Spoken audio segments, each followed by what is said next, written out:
திருமண பாக்கியம் 10ஆம் மாசத்துக்கு மேலே ஏற்படக்கூடிய வாய்ப்புகள் நிச்சயமாக உண்டு. ஏன்னா குரு பகவான் உங்களுடைய ராசியில் இருக்கும்போது குழந்தை பிராப்தியும் திருமண பாக்கியமும் ஏற்படக்கூடிய வாய்ப்புகள் நிச்சயமாக அமையும். அது தவிர பார்க்கும்பொழுது உங்களுடைய ராசிக்கு 8ஆம் இடத்துல சனி பகவான் இருக்கும்போது உங்களுடைய ராசியில் குரு பகவான் இருக்கும்போதும் நிச்சயமாக திருமண வாய்ப்புகள் அதிகமாக இருக்கக்கூடிய காலகட்டமாக அமைய போகிறது. எடுத்த காரியங்கள் சுபமாக முடியும். அந்த காலகட்டத்தில் 10ஆம் மாசத்துக்கு மேலே எடுத்த காரியங்கள் சுபமாக முடியும்.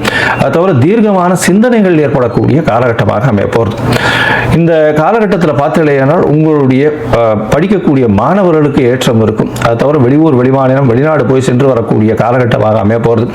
வேலைக்காக வெளிநாடு போகக்கூடிய பாக்கியம் நிச்சயமாக வரும். வேலை நிமித்தமாக இங்கே இருக்கும் இடத்தை விட்டு வீட்டை விட்டு நாட்டை விட்டு பிரிந்து செல்ல வேண்டிய கட்டாயம் வரும்.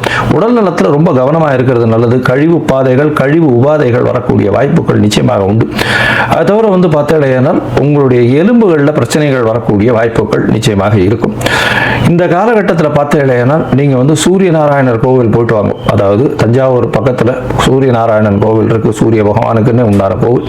அது தவிர சனீஸ்வரனுக்கு வாரம் போய் அர்ச்சனை பண்ணிட்டு வாங்க. பக்கத்தில் இருக்கக்கூடிய ஆஞ்சநேயர் இல்லைன்னா விநாயகரை போய் சேவிச்சுட்டு வாங்க. சனீஸ்வரன் அந்த நவகிரகங்களில் போய் சனீஸ்வரனை சேவிச்சுட்டு வாங்க.